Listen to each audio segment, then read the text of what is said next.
বাংলাদেশের বড় সমস্যা যেটা হয়েছে সেটা হলো যে আমাদের স্ট্র্যাটেজিক রিজার্ভ নাই।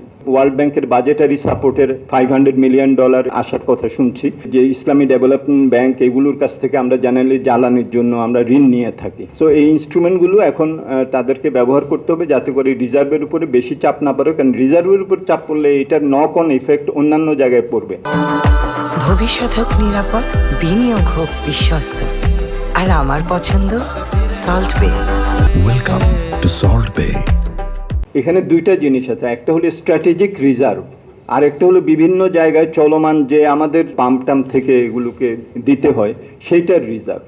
তো বাংলাদেশের বড় সমস্যা যেটা হয়েছে সেটা হলো যে আমাদের স্ট্র্যাটেজিক রিজার্ভ নাই, যেটা নাকি বিভিন্ন দেশে এবং আমাদের আশেপাশের বিভিন্ন দেশে স্ট্র্যাটেজিক রিজার্ভ আছে।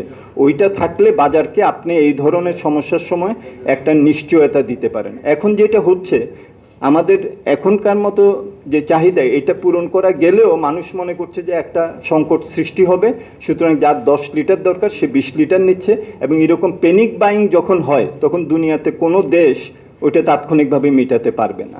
সো বাজারকে একটা আস্থার মধ্যে নিয়ে আসা, একটা নিশ্চয়তা দেওয়া, এটা কিন্তু গুরুত্বপূর্ণ। এই যে এখন সরকার বিভিন্ন কিন্তু স্টেপস নিচ্ছে, স্পট বাইং করছে, তারপরে ইন্ডিয়ার সাথে তো আমাদের পাইপলাইন আছে, সেখান দিয়ে কিন্তু আমাদের ডিজেল আসছে এবং সেটা এখন সেই চুক্তিটা আবার এখন চালু করা হচ্ছে। প্রয়োজন হলে আমাদের ব্রুনাই, মালয়েশিয়া বিভিন্ন ধরনের যেসব অল্টারনেটিভ আছে যেটা হরমুজ প্রণালী দিয়ে আমাদের আসতে হবে না, সেগুলো আছে। এটার কস্ট একটা আছে অবশ্যই, কিন্তু একটা হলো প্রাপ্যতা আর একটা হলো মূল্য। প্রাপ্যতাটা নিশ্চিত করা দরকার, এবং সেটার ক্ষেত্রে ট্যাক্সের ম্যানিপুলেশনের কথাটা আমি বললাম, ম্যানুভার করা। আর সেকেন্ড যেটা সেটা হলো যে রিজার্ভের উপরে যাতে বেশি চাপ না পড়ে।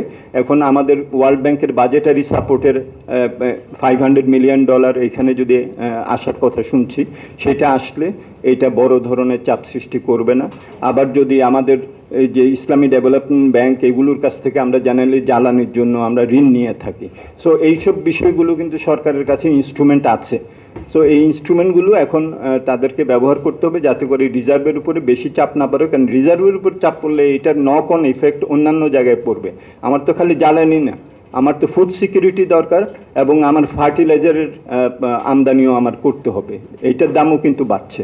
সো সবটা মিলে আমরা আশা করব যে একটা কম্প্রিহেন্সিভ একটা প্ল্যান, একটা স্বল্পকালীন না আর মধ্যমেয়াদে একটা স্ট্র্যাটেজিক আমাদের রিজার্ভ আমাদের করতেই হবে, যেটা বাজারকে একটা নিশ্চয়তা দিবে এবং প্যানিক বাইং এই ধরনের সময় যেটা হয় সেটার থেকে আমাদেরকে নিষ্কৃতি দেবে।